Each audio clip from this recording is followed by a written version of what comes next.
The whispered rumors and leaked script notes for this coming Friday, June 26th, just landed on my desk, and what they are planning to do with Britt Westbourne and Ross Cullum is downright criminal.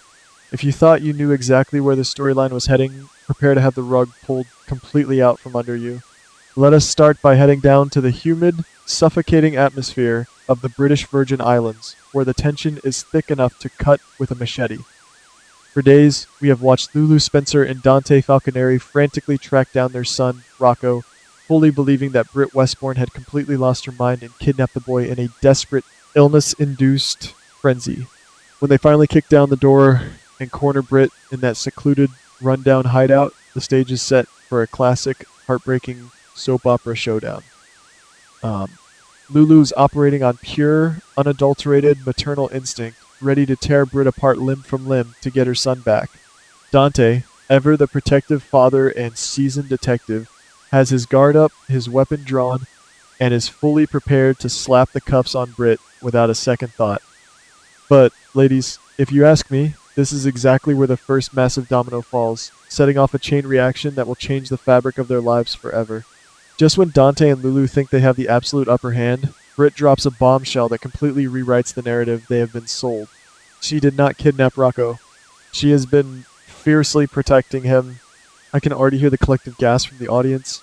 Britt, looking desperate, exhausted, and visibly deteriorating from her worsening Huntington symptoms, reveals a hidden agenda that no one saw coming. She doesn't just ask them to take her word for it. She produces hard, undeniable evidence. She pulls out digital trails, encrypted WSB communication logs, and a physical tracking device she intercepted. This chilling evidence proves beyond a shadow of a doubt that Ross Cullum, the dirty double agent they thought was far away, has been tracking their every single move for a very long time. Cullum is not just looking for a payday or leverage, he is preparing to strike, and innocent little Rocco is caught directly in his lethal crosshairs. Before Lulu and Dante can even process this massive psychological paradigm shift, the second domino topples with violent force. The fragile peace of the hideout is suddenly breached. A violent, unexpected attack by Cullum's heavily armed, highly trained henchmen shatters the tropical silence. Bullets tear through the thin walls, glass shatters into a million pieces, and suddenly, the petty squabbles, the past grievances, and the bitter jealousies mean absolutely nothing. In a heartbeat, we are going to witness the formation of an unholy alliance. Dante, Lulu, and Britt, three people with a deeply complicated, often toxic history, must instantly team up to protect Rocco. Imagine the sheer terror in Rocco's eyes as he realizes the danger is terrifyingly real, and the profound, earth-shattering shift in Lulu as she watches Britt put her own frail, failing body on the line to shield her son from the incoming gunfire.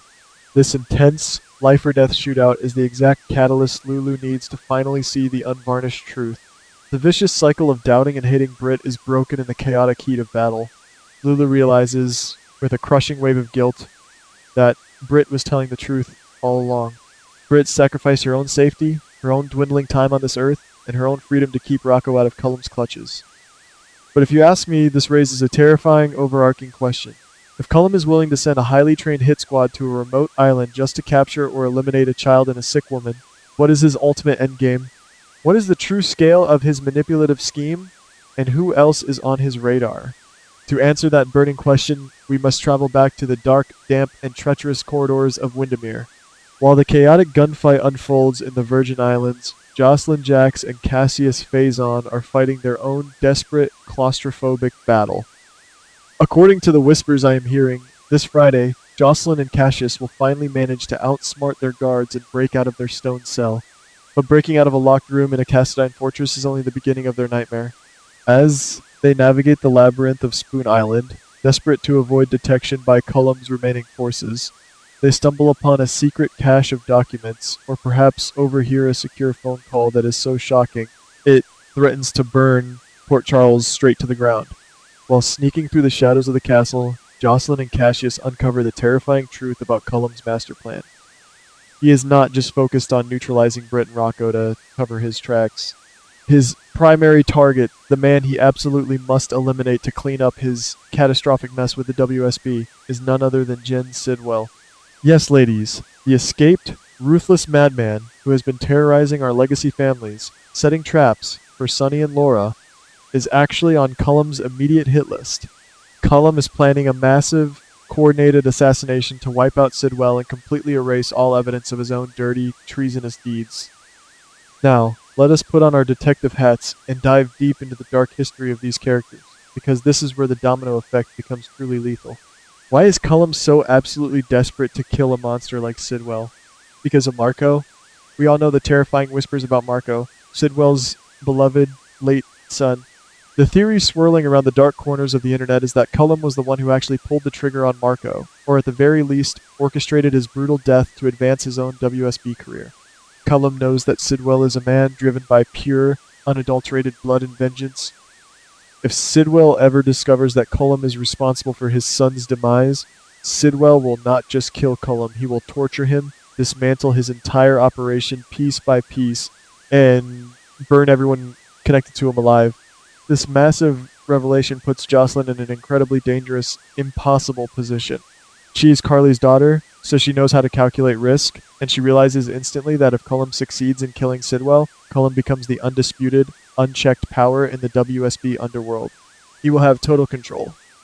But if Sidwell survives the assassination attempt and learns the truth about Marco, a bloody, scorched earth gang war will erupt right in the middle of Port Charles, catching her mother, Carly, her brother Michael, and everyone she loves in the deadly crossfire.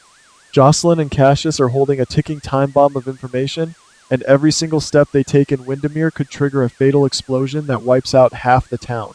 Meanwhile, back on the mainland of Port Charles, the tension is reaching a terrifying boiling point. Police Commissioner Jordan Ashford, utilizing the unique underground skills of Sonny's trusted enforcer, Brick, has been tirelessly tracking Sidwell's elusive movements.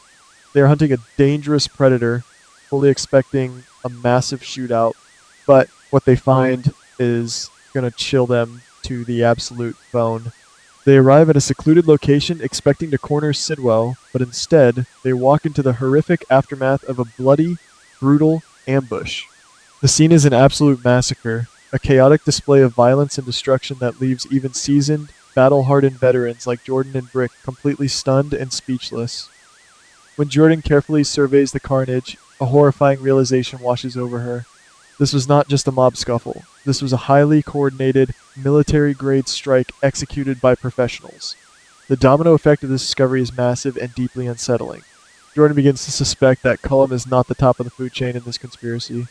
There is a hidden agenda here, a shadowy puppet master operating behind the scenes who is far more dangerous, far more resourceful, and far more lethal than Ross Cullum could ever hope to be. Who ordered this hit on Sidwell's men?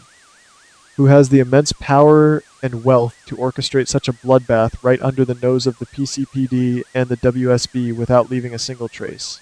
The answer to that terrifying question might just come from the most unexpected source imaginable.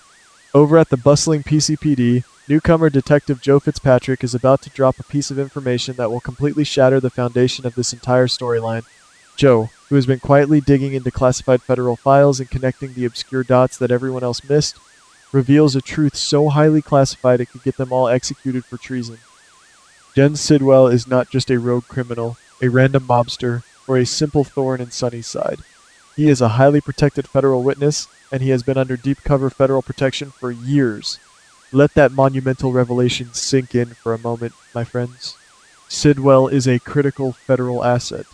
If he is killed, whether by Cullum's desperate hit squad, by the mysterious puppet master's forces, or by anyone else seeking revenge, the political and criminal fallout will be catastrophic. Joe urgently explains to a stunned ADA Justine Turner that Sidwell's death would automatically trigger a dead man's switch, leading to the immediate release of highly classified WSB documents. These documents contain the true identities, locations, and families of deep cover operatives around the globe.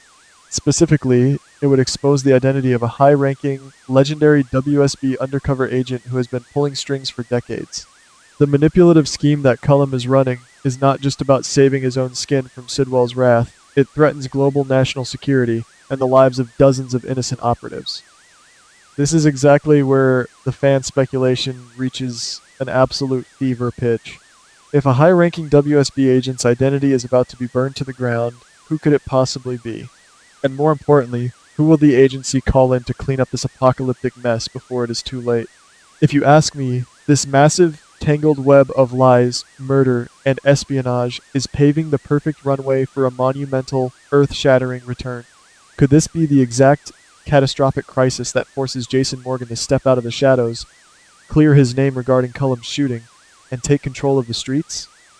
Or perhaps the legendary Anna Devane will be forced to abandon her peaceful medical recovery in France, rushing back to Port Charles to stop the WSB from completely collapsing in on itself?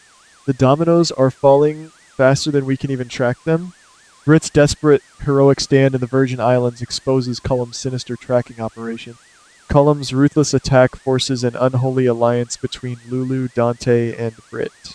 Jocelyn's horrifying discovery in the bowels of Windermere reveals the deadly Marco connection and Cullum's true motives.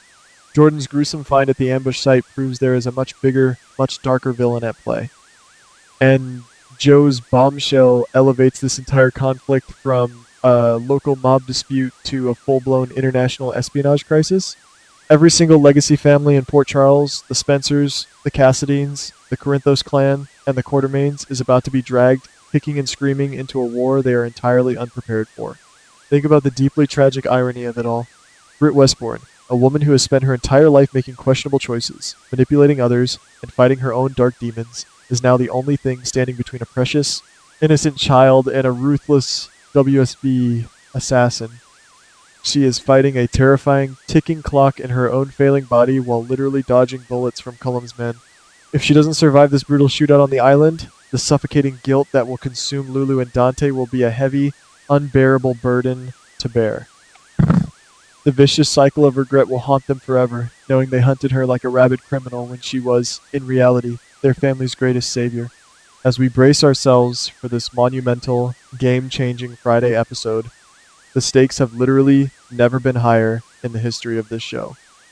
The brilliant writers have woven a masterful, intricate web of deceit, revenge, and desperate survival that connects every single character.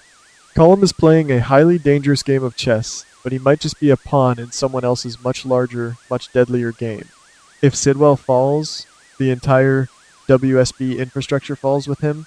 If Britt falls, Rocco's safety is completely shattered, and Dante's soul will be crushed. We are standing on the very precipice of a storyline that will redefine the landscape of Port Charles for years to come.